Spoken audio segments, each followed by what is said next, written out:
All right, so let's move over to the first digital synthesizer. It's a Roland. It's not the oldest one, but it's the Roland D50 linear synthesizer, and it has a lot of super famous sounds. Again, it's a vector synthesizer, so you can mix sounds, up to 4 sounds with each other, and it has a lot of very, very famous sounds in it. Programming this is a nightmare, by the way. You don't want to really program that, but you can use all the preset sounds. They kind of come up on these cartridges here, and Anya used this synth for a lot of different of her #1 hits. And it sounds great. I mean, it's a digital synth, so it obviously has possibilities an analog synth doesn't have.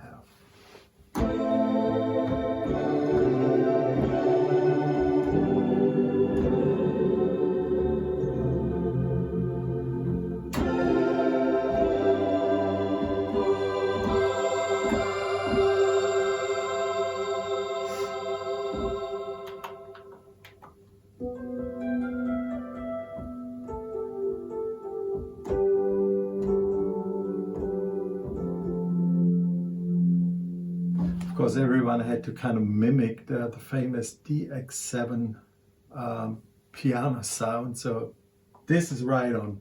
Internal sounds, bench 1, sound 1.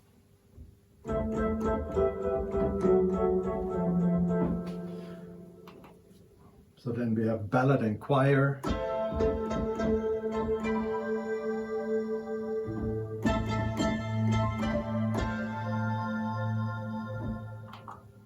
And a new age piano, whatever new age means. You wouldn't want to use it if you don't have to. A lot of piano sounds, honky-tonk sounds. It's all really stuff you don't need. There's a lot of guitar sounds in there, rock guitar.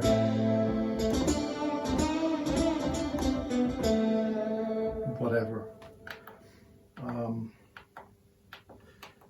Clavinet sounds, and so on and so forth. It's really, they try to emulate a lot of real instruments in there. I think mostly they failed. The real cool sounds are the digital ones, which they have in here.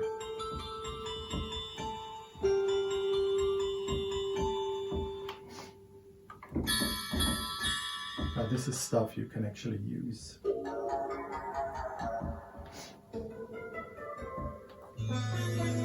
Some Indian sounds, I use that for some of my projects.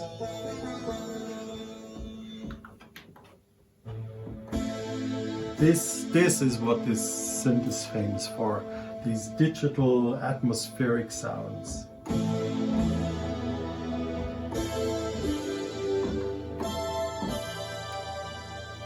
These are so cool. Polyphonic synths.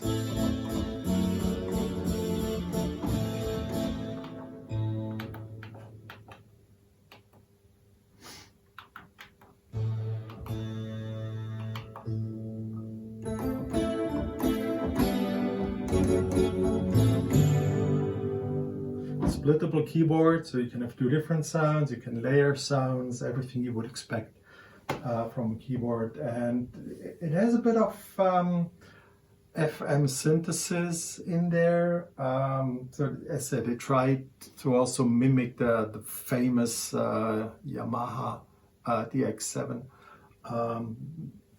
This is not really the stronghold of this synth, right? There are other really cool sounds which are much better.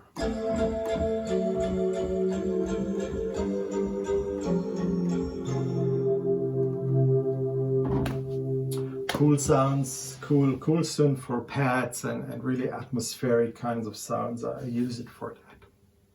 Let's get to the next totally underrated synthesizer. And this is the Roland JP8000. It's a digital, virtual analog synthesizer. It's probably one of the first virtual analogs. And it has really some amazing features. It sounds absolutely fantastic. And well, luckily on eBay you can pick them up again for less than $1,000. And it's a great synth. I mean, it's literally a fantastic synth. And it sounds super analog, and it has 2 VCOs, has a filter, amplifier, and arpeggiator, a typical like Roland style arpeggiator. It has a mod section, and it also has a very cool function which allows you to assign key pressure, for example, so velocity, to any parameter. So you can, by pressing harder, you can shorten, for example, the attack of a sound, or change the filter or whatever. It's super versatile. And yeah, it has great sounds. This is one of the built-in sounds which comes with it, and probably you recognize it.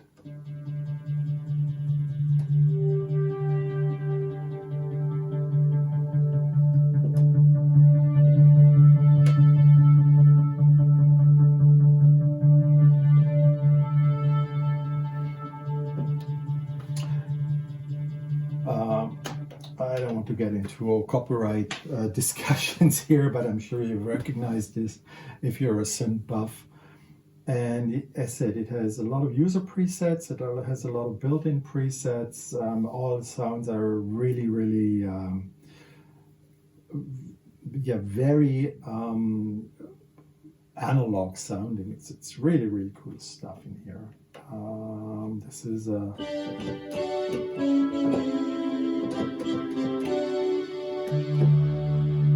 the only thing which I don't like is that it has only 4 octaves and not 5 octaves. But hey, you have to work with what you got here.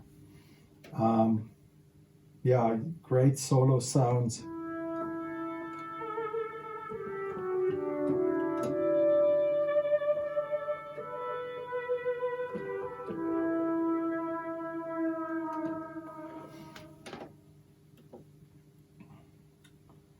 Split keyboard.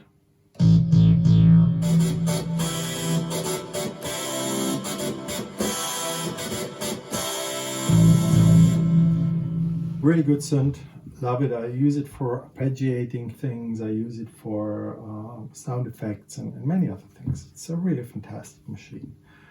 And while we're here, up here I have a Behringer Rhythm Designer RD8, which is obviously a copy of the famous Roland 808 drum machine.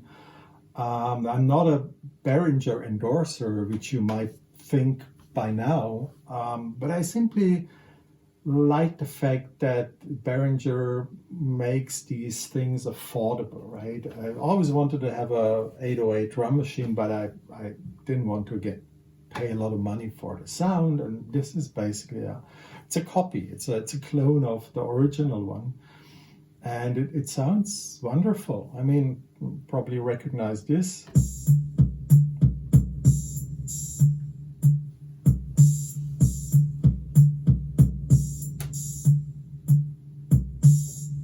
So on and so forth. It has all the knobs and the switches the originals had. Wonderful thing. And over here I have a Boss RC505 loop station, which I use to loop things, sometimes for developing songs. I obviously can use that live. There's a lot of things which I've already recorded on this, which then I can just recall.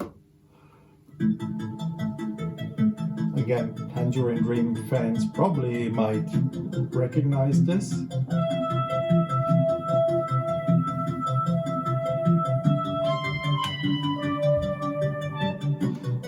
You obviously need to press the buttons at the right time, but you get the point. It's a very nice machine. It's really a great looper. has a lot of hidden features which you kind of have to dive in. But yeah, it's a great little machine for life. And that concludes this section. Let's move on to the next Roland synth I have. So here we have the Roland JD800. After all these synths which came out, which just had one slider to adjust all the parameters, and obviously people still love the Roland JP8000, which I had the pleasure to play back in the day, which had a lot of sliders and knobs. Roland came back to the market with a JD800, which basically has a parameter slider for every single parameter you can change. It's a wavetable synth, so it has wavetables. And the cool thing is it's actually 4 complete synths. So that means you can layer sounds on top of each other, you can split the keyboard, it's just whatever your imagination tells you, you can probably do with the synth. It's a wonderful machine, also built like a tank, rock solid. The only problem is what is called the red glue problem. Now, this is a semi-weighted keyboard, so Roland has glued some heavy metal pieces into the keys to make them more weighted. And they used a red epoxy glue to do that. And over the years, for whatever reason, this epoxy glue starts to be liquid again. And when that happens, then obviously the metal pieces fall out of the keys and the glue drops onto the key contacts, and you can then basically throw away the machine because it's messing up the key contacts and everything. So what I did when I picked this up, first I opened it and I checked the keyboard, and I re-glued all the weights into it with a special marine sealant, which is resistant against oil and against glue, obviously. So the keys are now sealed, and the red glue can do whatever it wants, but it can't get out from behind the metal pieces, metal weights. So, and this is how the machine sounds. This is a sound called Massive Pad, and it does its name justice.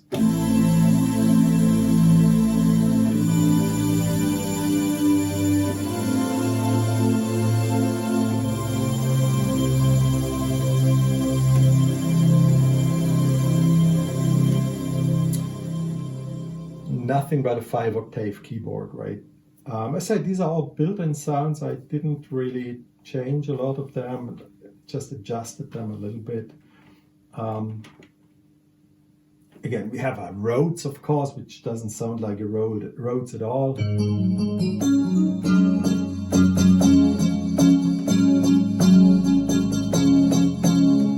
But it's not bad. You can use it, right? It comes with basses.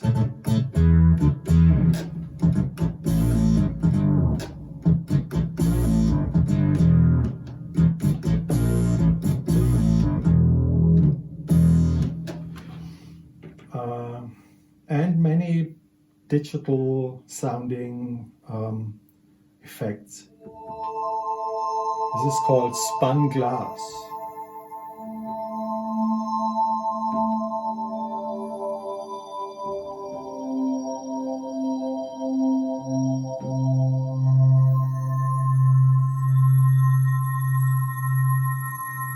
And it's also made out of 4 different sounds, like most of these, so you can switch them off and you then listen to each one of them.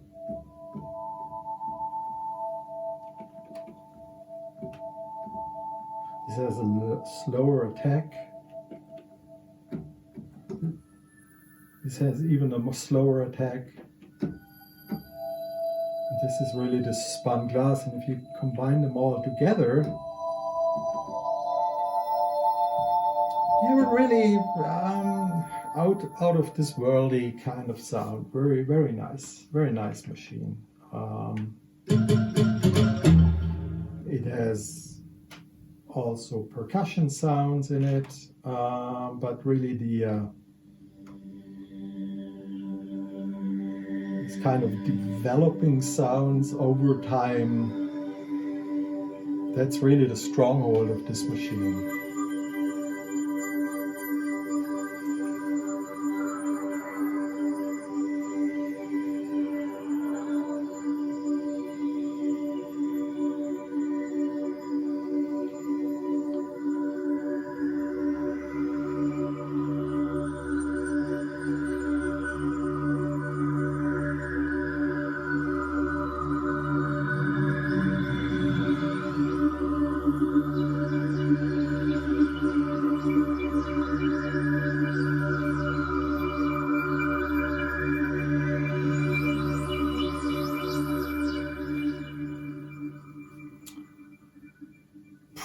Pretty awesome machine right here.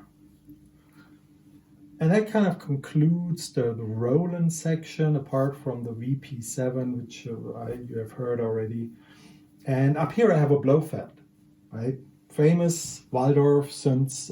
You remember back in the day we had the PPG Wave 2.0 or 2.2. And you can see that the Waldorf Blofeld kind of as a nephew of the PPG. It has all the PPG sounds in it. Super versatile digital synth.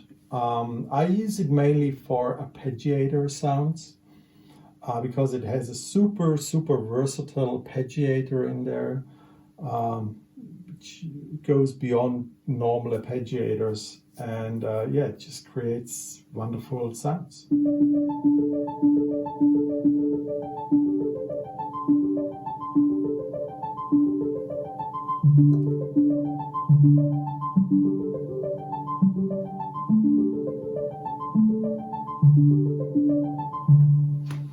Wonderful machine. It has a lot of famous artists actually provided programming for this. It has a lot of atmospheric kind of things in there.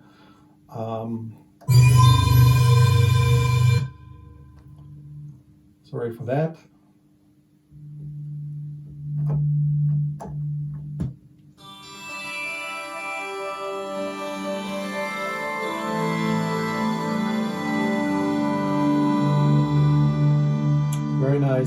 Very nice sounding machine again. It's really cool machine to have.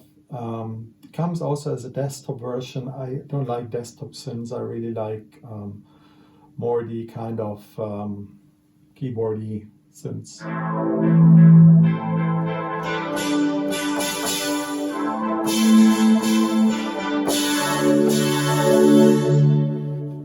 Great machine again. I love to use it for arpeggiators and others. Also built like, I think it's a metal case. It comes in black also. Very nice machine, not too expensive. I think it's around 500 euros new. Good machine. Love it. And that concludes this section.